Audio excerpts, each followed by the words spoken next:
All right, Rabbi, say good morning. Let us begin. So we're going to start a little bit of Tzidkas Hatzaddik this morning. I actually just sent out on the WhatsApp group today's piece.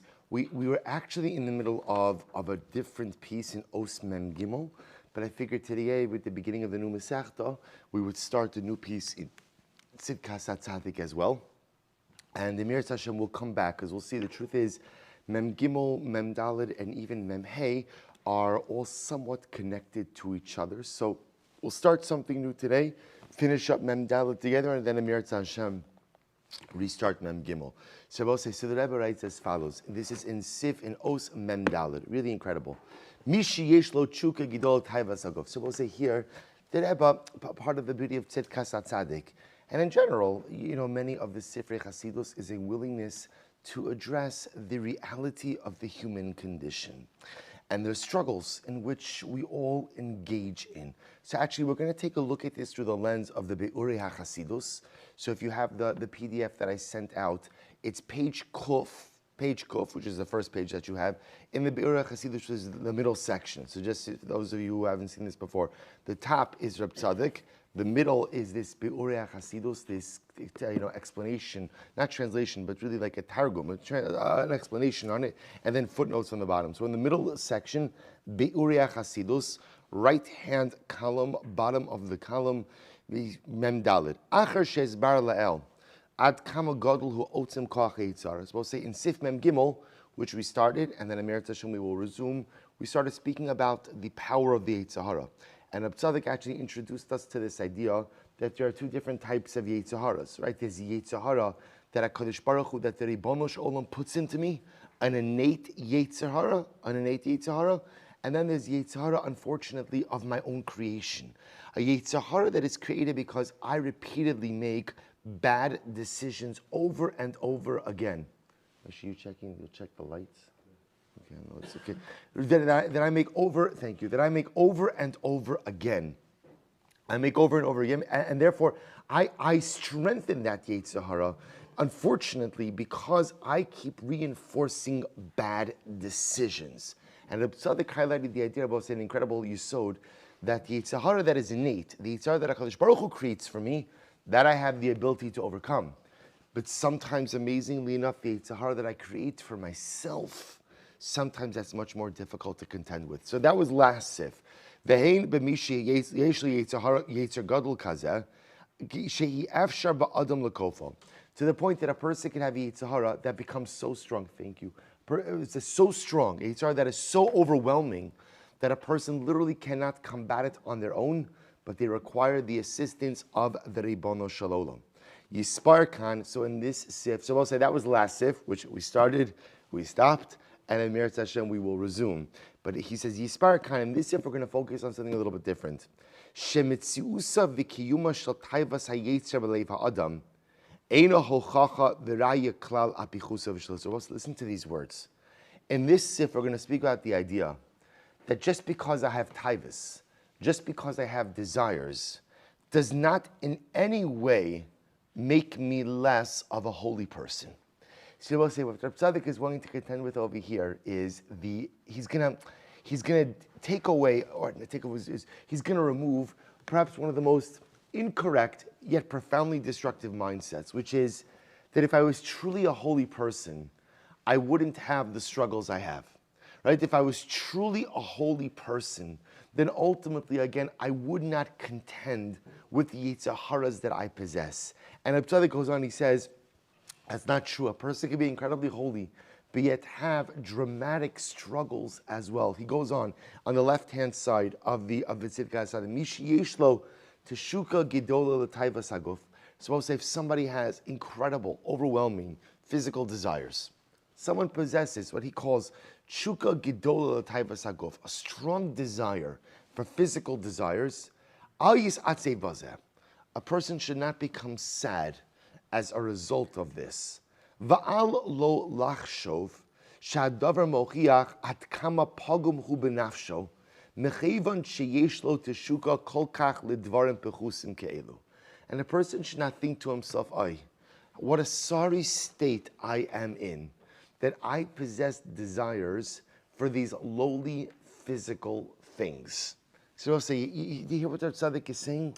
Tzaddik is saying that a person should not chas v'shalom think less of themselves because a person has strong physical desires. L'chora, because a person, we often think to ourselves, because what do we think to ourselves? L'chora, misha nafsho shleima, l'haya choshek,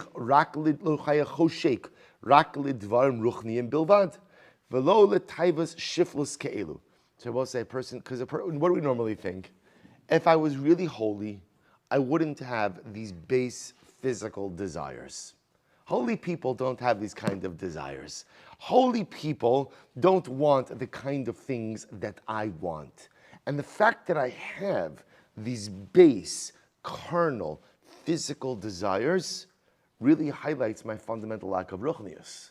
Really indicates the fact that in my essence, I'm really not a holy person. So Tzaddik says, don't think thoughts like that. It's totally incorrect, profoundly flawed. He says, why? Listen to this. Ki ha'emes, you also get ready for this.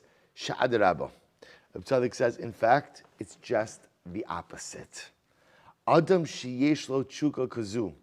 I will say when a person has desire, strong desires, carnal desires, lustful desires, hari davar ze mochiach alav, shu kli muchan lafoch es osa tshuka ha'otzuma atzma l'tokef avos u'tishukas drishas ha'emes.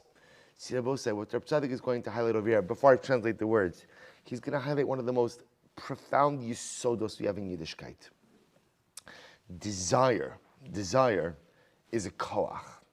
When you are a desirous person, and when you have many wants, physical wants, carnal wants, lustful wants, that shows that you are a passionate person.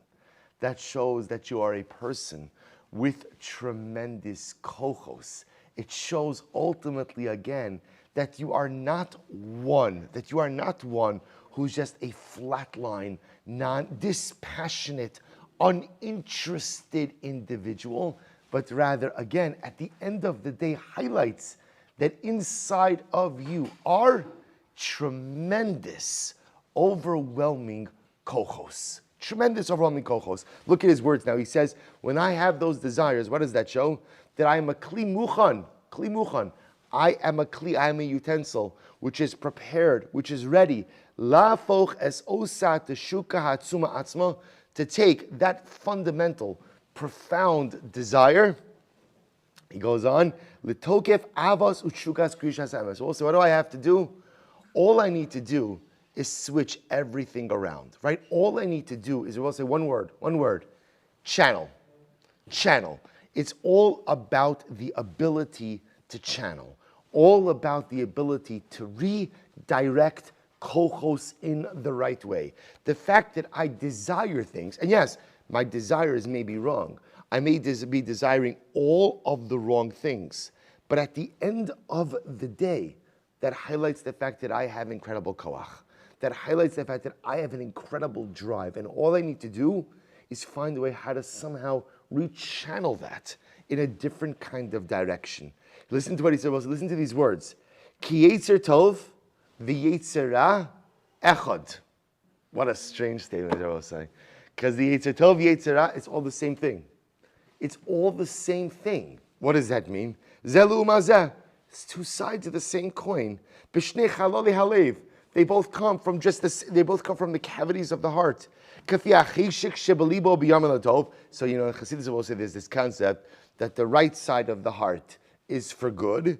The left side of the heart is where Ra resides. So we'll say, isn't this incredible? What Tzaddik says, it's the same koach. These words again, ki yetzer tov v'yetzer ra echad. We'll say, where do you ever see a statement like that? Yetzer tov, yetzer, it's the same thing. It's this. What do you mean echad? What do you mean it's the same thing? It's the same koach. We'll say, think about this just a moment. Person commits an avera. We'll say, the truth is, here's the incredible part. Most times when I commit an avera, rarely do I commit apathetic averas. Right? Isn't it incredible? I only commit averas beislavos, right? Bizrizos, right? Incredible. When I do an avera, I'm all in, right? It's like mamish, like there's a gishmak with it because like really there's a brand. Like I'm into it. I'm excited about it. So where does that come from? What is that? That comes from my koach. That means that koach is there. See, if a person was apathetic about everything, and a person was just lackadaisical about everything, that's sad. But at least if I'm a passionate sinner, that shows that that passion is there. Yetzer tov v'yetzer ra echadu. It's all the same thing. It's all the same thing. And therefore says Reb Tzaddik, it's just the shaila of how you channel it. It's just the shaila of how you redirect it. Therefore says Reb Tzaddik, the fact that I am a sinner, and a good sinner, not an episodic sinner, but a habitual offender, and that I'm a lustful sinner, and then I find myself constantly drawn after all the wrong things in life, does not mean that I'm a bad person, and does not mean that I'm devoid of holiness. Fakert, it means that I'm an incredibly holy person with dramatic potential if I just figure out how to redirect and how to channel all of that koach. But we'll stop over here for today. Meretz Hashem will continue Reb Tzaddik tomorrow. Shkoyach.